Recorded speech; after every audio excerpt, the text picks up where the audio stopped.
The security footage from the restaurant's back hallway had been mysteriously corrupted for 3 weeks straight. That evening, the city's most feared crime lord walked through the doors of La Stella d'Oro, dressed like any other patron seeking a quiet meal. He expected excellent service, crisp linens, perfect wine pairings. Instead, he watched a waitress drop a tray of champagne flutes, and in the split second her sleeve rode up, he saw the fingerprint bruises circling her wrist like dark jewelry. When their eyes met across the dining room, she looked away so quickly it made his chest tighten. That was the moment DeLuca realized the monster he'd been hunting wasn't outside his empire. The monster was inside it, wearing his name. The rain had just started when DeLuca stepped out of his Mercedes 4 blocks from the restaurant district. He wore no custom-tailored Brioni suit tonight, no platinum Patek Philippe, no hand-stitched Berluti Oxfords worth more than a used car. Instead, he looked forgettable. Dark jeans, a simple black coat, leather shoes from a department store. His signature swept-back hair was styled messily, almost carelessly. He'd even traded his titanium wedding band for a cheap tungsten ring from a pawn shop. No one would recognize him. That was exactly what he needed. DeLuca was a name that made prosecutors nervous and rivals disappear. The youngest Don to consolidate the 5 families in 30 years, ruling at 32 with an iron fist wrapped in expensive silk. Casinos, shipping companies, construction contracts, private security firms, all legitimate businesses on paper, all connected to something far more complicated beneath the surface. But La Stella d'Oro was supposed to be different. It was clean, completely legal, a high-end Italian restaurant in the heart of the financial district serving politicians and celebrities. His late uncle had opened it 15 years ago as a retirement project. Francis had inherited it along with everything else, but he'd never actually eaten there. Never needed to. Until 4 days ago, when Dom Caruso, his head of security, had flagged something disturbing in the restaurant's operational reports. Unusually high staff turnover, workers' compensation claims that were never filed, payroll hours that didn't match the actual shifts recorded in the reservation system. Someone was running a shadow operation inside his restaurant. And DeLuca didn't tolerate thieves, or anyone who hurt people under his protection. He'd considered sending Dom to investigate, but instinct told him this required a personal touch. Something felt wrong in a way that went beyond stolen money or skimmed profits. The numbers told a story, but not the whole story. The gaps, the missing pieces, the carefully maintained silence, that's what made his instinct scream. So tonight, Francis would see for himself. He would sit at a corner table, order the special, watch the staff, and find out who was bold enough or stupid enough to steal from him. What he didn't expect was that the person who needed protecting wasn't his asset. It was a pregnant waitress with terror in her eyes and a manager who smiled like a shark. Before we begin, would you stay silent to protect your unborn child, even if it meant enduring daily abuse? Or would you risk everything to escape? Drop your honest answer below. I want to know if I made the right choice. I saw him the moment he walked through those brass-handled doors. That sounds dramatic, I know, but when you've spent 6 months walking on eggshells, you develop a sixth sense for danger. And this man? He radiated it, even dressed in ordinary clothes that didn't quite fit his posture. It was a Tuesday evening, the kind where the rain taps against the windows and makes everything feel heavy. La Stella d'Oro was half full, mostly regulars, a few tourists taking photos of their pasta. I was on my 5th double shift that week, and my feet were screaming inside my sensible black flats. The man chose table 12. Corner booth. Perfect view of the entire dining room. I should have been relieved it wasn't my section, but something made me watch him as Maria took his order. He didn't look at the menu. Didn't pull out his phone. He just observed. His eyes swept across the restaurant like he was cataloging everything. The crooked painting by the bar, the flickering candle on table 7, the way Enzo stood by the kitchen door with his arms crossed. The way Enzo was staring at me. My hand instinctively went to my stomach, 17 weeks now, barely showing under the black apron. I tied it tighter today, hoping no one would notice. Hoping Enzo wouldn't notice. Rose. His voice cut through the ambient music and conversation. Stop standing around. Table 9 needs water. I flinched. I hated that I flinched. When I glanced back at table 12, the man in ordinary clothes was watching me. Not the way men usually watched. I'd learned to recognize that look months ago, learned to smile through it. This was different. He looked at me like he could see the bruises under my sleeves. Like he knew I was drowning. The tray was heavier than it should have been. 4 champagne flutes, sparkling water beating on the crystal, arranged perfectly on the silver tray that cost more than my monthly rent used to cost. Table 6 was celebrating something, an anniversary maybe, or a business deal. I didn't ask anymore. Asking meant conversation, and conversation meant Enzo would find something to criticize later. My hands were shaking. They'd been shaking for weeks now, ever since I'd found out about the baby. Ever since Enzo had made it clear that my late husband's debts were now mine to pay. Just breathe, Rose. 3 more tables. Then you can sit down for 5 minutes. I made it past table 8. Past the bar where Antonia was polishing glasses and deliberately not looking at me. Nobody looked at me anymore, not really. They'd learned. Then I saw him again. The man from table 12. He'd moved. He was standing near the hallway to the restrooms, and I had to pass right by him to reach table 6. Our eyes met for a fraction of a second. That's when it happened. The tray tilted. My exhausted arms gave out. And 4 crystal champagne flutes exploded against the marble floor like tiny bombs, sending glass and champagne everywhere. The restaurant went silent.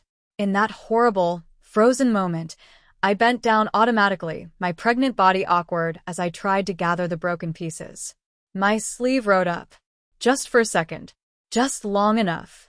The bruises looked like someone had grabbed my wrist and squeezed until I stopped struggling. Purple and yellow. Fingerprint-shaped. When I looked up, the man in ordinary clothes was staring at my wrist. His jaw had tightened.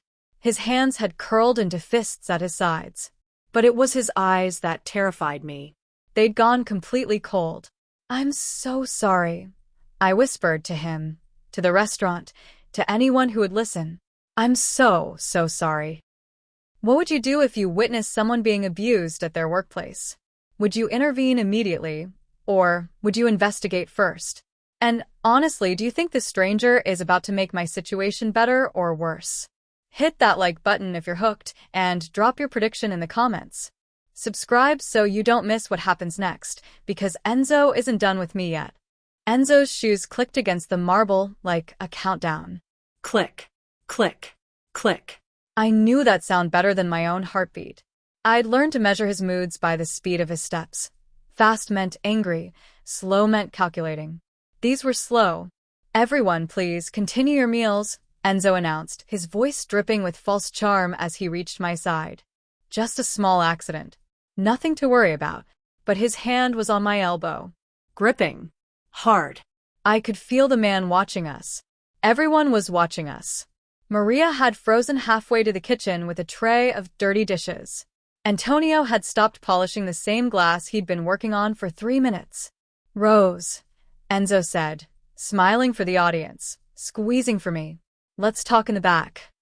My blood turned to ice water. "Mr. Moretti, I can clean this up. I'll pay for the office. Now." He started walking, and because his hand was locked on my elbow, I had to follow. Past the concerned faces of customers who wouldn't actually do anything. Past my coworkers who'd learned that helping me only made things worse. Past the man in ordinary clothes who'd gone absolutely still, like a predator deciding whether to strike. We made it 3 steps. "I don't think the lady wants to go with you." The voice came from behind us. Calm. Measured. Terrifying in its quietness. Enzo stopped. Turned. I turned with him, because I didn't have a choice. The man from table 12 stood 5 feet away. Up close, he looked different. Older than I'd thought, maybe mid-30s. His worn jacket didn't quite hide the expensive watch he'd forgotten to take off. And his eyes. God, his eyes looked like they'd seen terrible things and done worse. Enzo laughed. Actually laughed. "Sir, this is a workplace matter. I suggest you return to your meal. I suggest you let her go." The temperature in the restaurant dropped 10 degrees. Enzo's grip tightened until I gasped. Listen, friend, I don't know who you think you are. I know exactly who I am. The man took one step forward. Just one. The question is, Enzo Moretti, do you know who I am? Enzo's face went white. He knew. Oh God, he knew. I didn't see him leave that night. One moment, Enzo was frozen in the dining room, his face the color of old milk, and the next moment the stranger was gone. Vanished like smoke. Enzo released my arms so quickly I stumbled, then disappeared into his office without another word. The rest of my shift passed in a fog. Customers came and went. I smiled, took orders, brought food. My body moved automatically while my mind spun in circles. Who was that man? Why did Enzo look so afraid? By the time I clocked out at midnight, my feet were bleeding inside my shoes, and the baby was doing somersaults against my ribs. I grabbed my coat from my locker in the staff room, a cramped space that smelled like bleach and old coffee, and noticed something was off. My locker door wasn't quite closed. I always closed it. Always. Because inside that locker was everything Enzo could know about. Everything that would make things so much worse. With shaking hands, I pulled it open. Everything was still there. My purse. My spare apron. The one with Marco's blood still stained into the fabric from the night they'd come to collect. The night everything changed. And underneath, tucked inside a folded sweater, the ultrasound photo. Baby girl Moretti. 17 weeks. I'd kept my maiden name at work. Kept the pregnancy hidden as long as I could. But someone had been in my locker. Someone had seen. The photo was placed slightly differently than I'd left it. And on top of it, so carefully I almost missed it, was a business card. No name. Just a phone number embossed in silver. I shoved everything back, slammed the locker shut, and ran. I didn't know if it was a threat or a lifeline. I didn't know if the stranger was my salvation or another monster wearing a different face. All I knew was that someone had seen my secrets. And in my world, secrets got you killed. I never called the number on that card. For 3 days, I carried it in my pocket like a ticking bomb, pulling it out during my breaks, staring at those silver numbers until they blurred. Part of me wanted to dial it. Part of me wanted to throw it in the trash. Part of me knew it was already too late. Someone knew, and in Enzo's world, knowledge was a weapon. But I didn't know the stranger was doing his own digging. I found out later, much later, when I could finally breathe without fear, that he'd sent someone. A man named Dom Caruso, head of security for people you don't ask questions about. Dom was good at finding things people wanted buried. It took him 48 hours to uncover my entire life. Marco Vitelli, my husband. My beautiful, reckless, stupid husband who'd loved me completely and destroyed me just the same. He'd been a gambler, cards, horses, sports, anything with odds. For 3 years, I didn't know how bad it was. He'd hidden it perfectly, smiling over dinner while our savings evaporated. Then he'd borrowed from the wrong people. $50,000 from Enzo Moretti's private lending operation. The kind of loan that came with interest rates that doubled every month and consequences that didn't involve lawyers. Marco tried to win it back. One last game. One final bet. They found him in the river 2 weeks after our 4th anniversary. The police called it suicide. Enzo called it unfortunate. And when he'd showed up at my door 3 days after the funeral, he'd called it an opportunity. Your husband's debt doesn't die with him, Mrs. Vitelli. But I'm a reasonable man. You work for me, at the restaurant, doing exactly what I say, no complaints, no police, and we'll call it even. Eventually. Eventually meant never. Eventually meant working doubles until my body broke. Eventually meant enduring his hands on my waist, his breath on my neck, his threats whispered where no one else could hear. And when I discovered I was pregnant, Marco's last gift to me, Enzo had smiled. Well, he'd said, touching my stomach in a way that made my skin crawl. Now you really can't leave, can you? Okay, real talk. Do you think Rose should have gone to the police, even knowing they might not help? Or was working off the debt her only option? And this stranger who's investigating her life, protector, or just another man who thinks he owns her story? Drop your thoughts below and smash that like button if this story has you furious. Subscribe because what happens next? Let's just say Enzo crosses a line even he can't come back from. It happened on a Thursday. Thursday nights were always slow, couples dining quietly, businessmen drinking alone at the bar. I'd been scheduled for a short shift, 6 to 10, and I'd been counting down the minutes like a prisoner watching the clock. Then Table 4 sent back their risotto. It wasn't my fault. The kitchen had overcooked it, turned it into paste, but the customer didn't care whose fault it was. They wanted to speak to a manager, and Enzo had emerged from his office with that smile that meant someone was going to suffer. "Rose," he'd said sweetly, loudly enough for the customers to hear. "Can you come with me for a moment? Let's discuss proper quality standards." My blood turned to ice. The office talk was Enzo's favorite punishment. Behind that closed door, with music playing to cover any sounds, he could do whatever he wanted. Grab, push, threaten. Once, he'd held my hand over a lit candle until I'd apologized for disrespecting him by asking for a day off. I'd learned to go quietly. Fighting made it worse.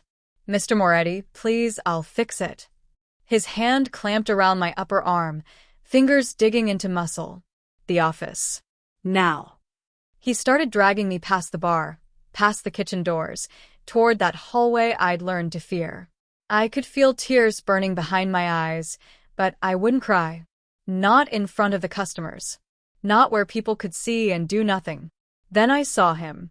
The stranger. Table 12 again. Same corner booth, same ordinary clothes, but this time his face was different. No more careful observation. No more cold calculation.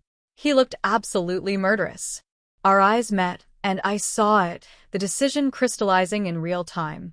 Whatever investigation he'd been conducting, whatever patience he'd been exercising, it had just run out. He stood up. Enzo hadn't noticed yet, too focused on hauling me toward his office, already listing the consequences I'd face for this embarrassment. But I noticed. And for the first time in 6 months, I felt something other than fear. I felt hope.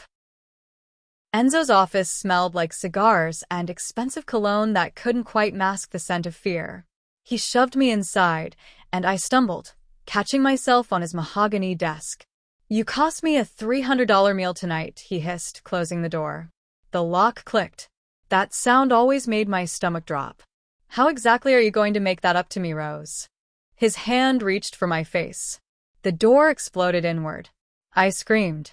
Enzo spun around. And there he was, the stranger from Table 12, except he wasn't a stranger anymore. He stood in the doorway with 2 men behind him, both built like brick walls, both wearing expressions that said they'd done terrible things and would do them again. But it was his face that made Enzo back up until he hit the wall. Gone was the ordinary man in worn jeans. This was someone else entirely. Someone who radiated authority like heat, whose very presence made the air feel thinner. "Take your hands off her, Enzo." His voice was quiet, controlled, absolutely lethal. Enzo's face cycled through confusion, recognition, and pure terror in 3 seconds. "Mr. DeLuca, I didn't know. She's just..." "Just what?" The stranger, Mr. DeLuca, stepped into the office.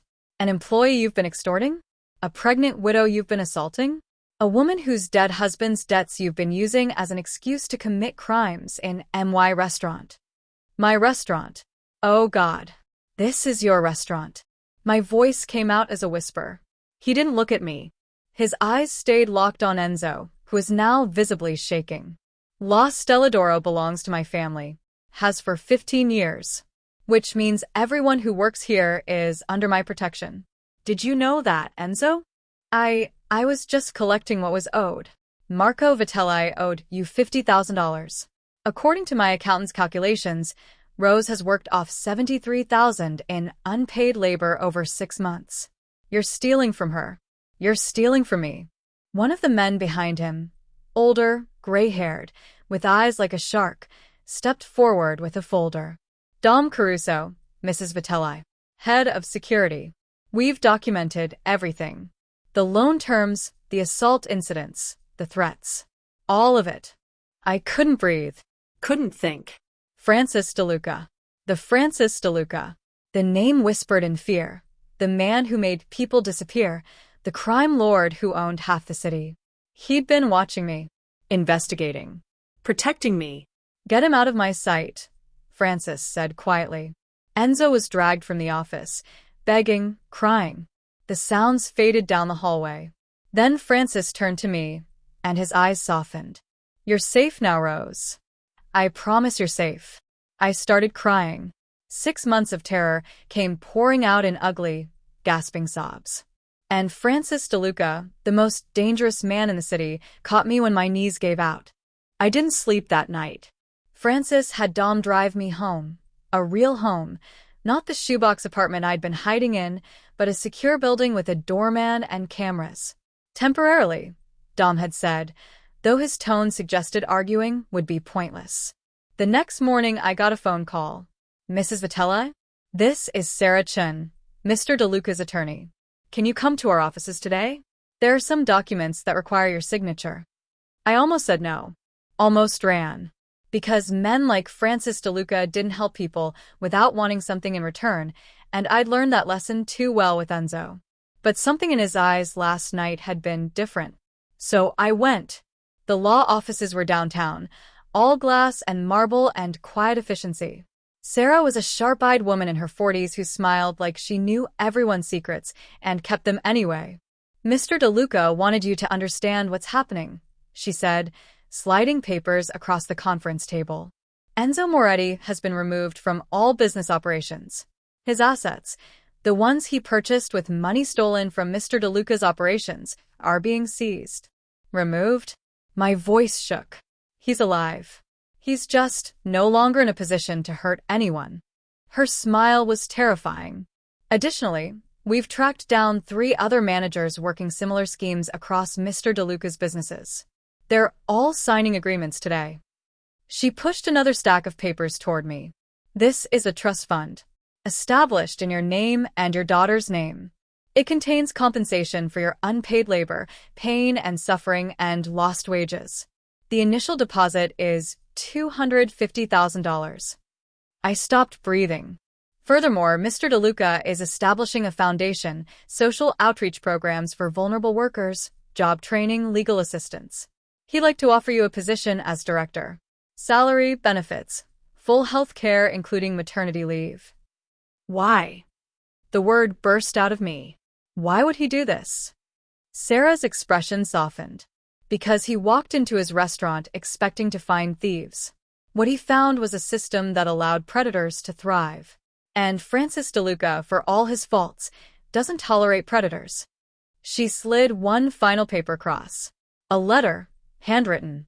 Rose, you survived something that would have broken most people. Let me give you the resources to help others survive too. No obligations. No debts. Just a choice. FD. My hands shook as I picked up the pen. For the first time in 6 months, I was choosing my own future. Here's the question that's dividing everyone. Is Francis a hero who saved Rose? Or is he just another powerful man who thinks he can control her life, even if his control comes with money and protection? Does his criminal background matter if the outcome is good? Drop your hot take in the comments. Hit like if this ending gave you chills, and subscribe because I want to hear what you would do with $250,000 and a fresh start. They say the first year is the hardest. Whoever they are, they've clearly never escaped a nightmare and tried to build a dream in its place.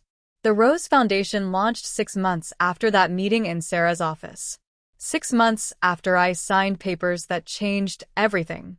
6 months after I stopped being a victim and started being something else. Someone else. We started small, a helpline, a legal fund, partnerships with women's shelters. I hired people who understood what it meant to be trapped. Former domestic violence survivors, reformed addicts, people who'd clawed their way out of hell and wanted to help others do the same. Francis stayed in the background. He funded everything, opened doors, made phone calls that got results. But he never demanded credit. Never pushed me toward decisions. Never made me feel like I owed him anything beyond doing the work well. He visited sometimes. Always with advance notice, always professional, always with that careful distance that said he understood what Enzo had stolen from me, my autonomy, my choices, my trust in powerful men. But slowly, over months of working together, I started to see past the reputation. The way he listened when I talked about program expansions really listened like my opinion mattered more than his money. The way he quietly increased funding when I mentioned we'd turned away 3 women last week due to capacity limits. The way he showed up at our ribbon-cutting ceremony and stood in the back, watching me cut the ribbon with tears in my eyes. My daughter was born in March. Elena Rose Vitelli. 7 pounds, 3 ounces, with Marco's dark hair and my stubborn chin. Francis sent flowers. Expensive ones. And a college fund. Why? I'd asked him once, months later, during a foundation board meeting after everyone else had left. Why did you really do all this? He'd been quiet for a long moment, staring out at the city lights. I inherited an empire built on fear, he'd finally said. Every day, I make choices that hurt people. I've made peace with that. I'm not looking for redemption. But when I walked into that restaurant and saw you, he paused. I saw what my power could do if I used it differently. Just once. Just once. He smiled. It was a sad smile. The Rose Foundation helps 100 women a year now. That's 100 people who didn't have to be saved by someone like me. That's 100 people who saved themselves, with resources they deserved all along. I looked at this man, this dangerous, complicated, impossible man, and realized something. He hadn't saved me. He'd given me the tools to save myself. Thank you, Francis, I said quietly. He met my eyes. Thank you for surviving, Rose. We built something good from something terrible. And every day, the foundation grows, a living testament that power, wielded carefully, can heal instead of harm. Even in the hands of a monster. Especially in the hands of a monster who chose, just once, to be something more. So, here's my final question for you. Can people who've done terrible things create something genuinely good? Is Francis redeemed by the Foundation, or will he always be the crime lord who just happened to help one woman? And, honestly, would you accept help from someone dangerous if it meant saving your life? This story is over, but the conversation isn't. Comment your most controversial take below, like if this journey hit you in the feels, and subscribe because I've got more stories about the complicated, messy reality of survival, power, and the unexpected people who change everything. Thank you for reading my story. Thank you for witnessing what happened to me. And thank you for understanding that sometimes salvation comes from the most unlikely places. Rose.